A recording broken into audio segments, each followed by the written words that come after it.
buenos días. Uno de los recuerdos que tengo de mi niñez, creo que es uno de los recuerdos que te marcan, porque hay cosas que van a marcar en tu vida, es que mi papá, al ser no vidente, necesitaba que vayamos con él cuando él tenía que ir a un congreso. Él representó en algún momento a la Federación de No Videntes y viajábamos. Creo que la primera vez que vine a Santa Cruz, cuando tenía 8 a 10 años, fue con él. Pero uno de los viajes que me gustó fue el momento en que nos fuimos al lugar donde él había nacido. Llegamos a Cochabamba, habíamos llegado tipo 4 o 5 de la mañana y era oscuro, yo no conocía nada del lugar, estaba más perdido que aceituna en torta. Entonces dije: papá, no sé dónde estamos. Tal vez me sentía un poco en sus zapatos porque no veíamos nada. Recuerdo que él me dijo: vas a encontrar un camino, vamos a caminar por ese lado. Y entonces yo empecé a caminar con él. No sabía dónde estábamos yendo, él sí. Recuerdo que en algún momento paramos y me dijo: ¿ves alguna riel de un tren? Porque ya me empezó a aclarar. Y le dije: sí, acércame a la riel, me dice. Y cuando le acerqué a la riel, con su bastón, él tocó la riel y vi en su expresión que había muchas cosas que habían venido a su mente. Las personas tendemos a tener recuerdos, lugares, cosas que nos hacen volver nuestra mente a ese momento. Depende de cómo administramos nuestros recuerdos, marcará nuestra vida de manera positiva o negativa. Si tú le preguntas a una mujer divorciada qué recuerdos felices tiene de su matrimonio, tal vez ella suprimió esos recuerdos. Tal vez esa persona diga: no tengo nada bueno que recordar de esa etapa. Sin embargo, si uno indaga un poco más, nadie se casa para divorciarse. La gente se casa porque quiere estar feliz y seguramente hubieron momentos felices, pero la gente le gusta editar. Edita sus recuerdos, suprime algunas cosas y muchas veces tendemos a recordar cosas que debíamos olvidar y tendemos a olvidar cosas que debíamos recordar. El pueblo de Dios tenía este problema muchas veces. Dios los había sacado de Egipto, pero se quejaban de una y otra cosa. No podían ver el lugar blanco y siempre veían la manchita en la hoja. No sé si alguna vez han hecho esta dinámica y pones una manchita en una hoja y les preguntas qué ven y la gente siempre va a mirar la pequeña manchita y no va a mirar el espacio blanco. Algo así pasaba con el pueblo de Dios. En Josué capítulo 3, Dios les había dado una instrucción: van a pasar el río Jordán, van a agarrar el arca del pacto, los sacerdotes se van a poner delante con el arca y pasarán el río Jordán. El río Jordán se desbordaba en esa época. Dios les había dado instrucciones. Aconteció, capítulo 3, versículo 14, aconteció que cuando partió el pueblo de sus tiendas para pasar el Jordán, con los sacerdotes delante del pueblo llevando el arca del pacto, cuando los que llevaban el arca entraron en el Jordán y los pies de los sacerdotes que llevaban el arca fueron mojados a la orilla del agua, porque el Jordán suele desbordarse por todas sus orillas todo el tiempo de la siega, las aguas que venían de arriba se detuvieron, como un montón bien lejos de la ciudad de Adán, que está al lado de Zeratán, y que descendían al mar de Arabá, al mar salado. Se acabaron y fueron divididas, y el pueblo pasó en dirección a Jericó. Mas los sacerdotes que llevaban el arca del pacto de Jehová estuvieron en seco, firmes en medio del Jordán, hasta que todo el pueblo hubo acabado de pasar el Jordán, y todo Israel pasó en seco. El milagro sucedió. Dios nuevamente había dividido las aguas, habían pasado en seco, ya lo había hecho con el mar. Ustedes recuerdan, con la vara, y el mar se abrió. Pero los israelitas tenían esa tendencia a olvidar las cosas que Dios había hecho por ellos. El capítulo 4 dice: cuando toda la gente hubo acabado de pasar el Jordán, habló Jehová a Josué diciendo: tomad del pueblo 12 hombres, uno de cada tribu, y mándales diciendo: tomen de aquí, en medio del Jordán, del lugar donde están firmes los pies de los sacerdotes, 12 piedras, las cuales pasaréis con vosotros, y levantadlas en el lugar donde habéis de pasar la noche. Entonces Josué llamó a los 12 hombres a los cuales él había designado de entre los hijos de Israel, uno de cada tribu. Y les dijo Josué: pasad delante del arca de Jehová vuestro Dios a la mitad del Jordán, y cada uno de vosotros tome una piedra sobre su hombro, conforme al número de las tribus de los hijos de Israel, para que esto sea de señal entre vosotros, y cuando vuestros hijos pregunten a sus padres mañana diciendo: ¿qué significan estas piedras?, les responderán que las aguas del Jordán fueron divididas delante del arca del pacto. Cuando allá pasó el Jordán, las aguas del Jordán se dividieron, y estas piedras servirán de monumento conmemorativo a los hijos de Israel para siempre. Y los hijos de Israel lo hicieron así como Josué les mandó. Tomaron 12 piedras de en medio del Jordán, como Jehová lo había dicho a Josué conforme el número de las tribus de los hijos de Israel, y las pasaron al lugar donde acamparon y las levantaron allí. Josué también levantó 12 piedras en medio del Jordán, en el lugar donde estuvieron los pies de los sacerdotes que llevaban el arca del pacto, y han estado allí hasta hoy. Dios les había dado una instrucción para que ellos no olvidaran las bondades que Él había tenido con el pueblo. Cargarán 12 piedras, una por cada tribu, un monumento conmemorativo. La palabra que se utiliza en hebreo es masebot.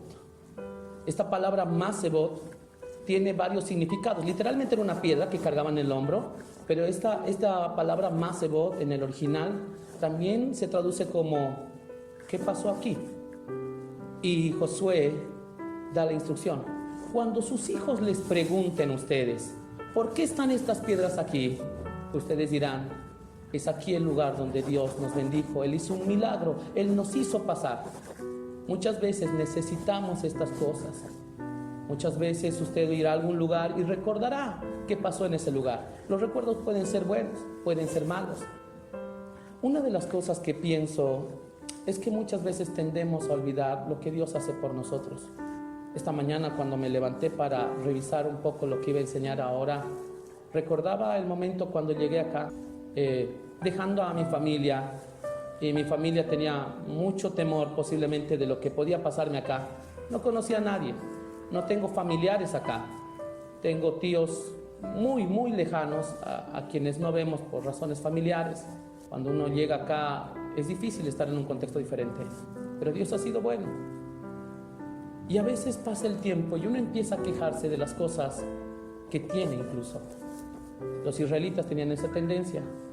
Se habían olvidado que eran libres. Se quejaban de la comida, se quejaban del agua, de la forma de la comida, de tanto tiempo en el desierto, y se olvidaban de las bondades. Dios hizo esto. Les dijo: vas a colocar estas piedras más seco. Cuando alguien vuelva, tú podrás darle testimonio a tus hijos: este fue el lugar donde Dios hizo algo en mi vida.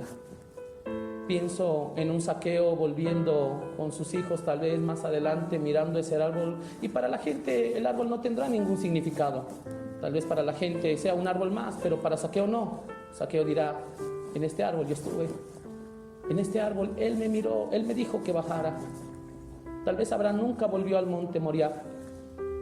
Tal vez lo miraba de lejos y para todo el mundo era una montaña, pero para él era el lugar donde Dios lo había probado, donde Dios le había mostrado cuán bueno es. Pienso que hay cosas que debemos recordar. El salmista en el Salmo 103, el versículo 1 nos dice: bendice alma mía a Jehová y bendiga todo mi ser su santo nombre.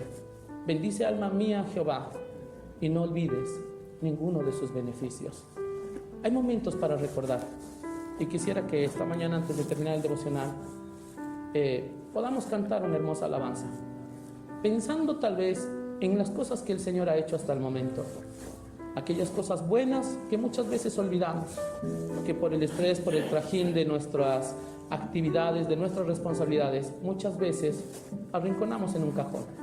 Dios ha sido bueno todo el tiempo, y si usted tiene su familia, si usted tiene a alguien que le haga recuerdo, o algo que le haga recuerdo lo que Dios hizo en su vida, creo que sería bueno darle gracias por eso. Agradecerte, Padre. Muchas veces, Señor, tenemos una historia de vida que no contamos a nadie, Señor. Muchas veces nuestra vida ha sido marcada por recuerdos buenos o malos, Señor. Muchas veces editamos nuestros recuerdos para trancarnos, Señor, y no avanzar. Ayúdanos, Señor, a revisar nuestra vida de tal manera que entendamos de que en cada situación, sea positiva o negativa en nuestra vida, tú estuviste presente todo el tiempo. Tu bondad no se acabó, Señor, sigue siendo eterna. Así como ayudaste a los israelitas, así como dividiste las aguas, muchas veces has levantado de una enfermedad, has restaurado la economía de las familias, Señor, has alcanzado a familiares con tu palabra. Señor, tu bondad es grande. No permitas que nos olvidemos, Señor, del lugar donde estamos. Que así como los israelitas tenían un masebot para recordar tu fidelidad, tu bondad, nosotros podamos recordar ¿De dónde nos sacaste? ¿De dónde nos trajiste, Señor? ¿Y dónde estamos ahora? Y sea el lugar donde estemos, la situación que estemos, aún ahí tu bondad sigue para nosotros. Bendícenos esta mañana en todas las actividades que vamos a hacer. Gracias, Señor, por tus bondades. En el nombre de Jesús. Dios ha sido bueno, bueno. Dios, dígalo una vez más. Dios ha sido bueno. Dios ha sido bueno. Dios ha sido bueno. Bueno Dios.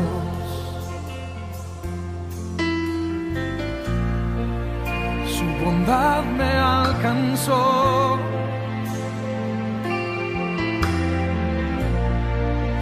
Su amor me rescató.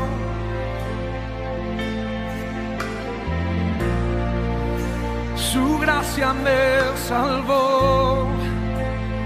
Bueno es Dios.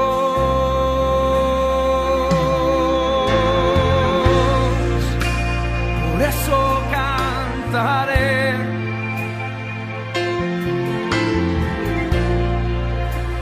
Y siempre alabaré.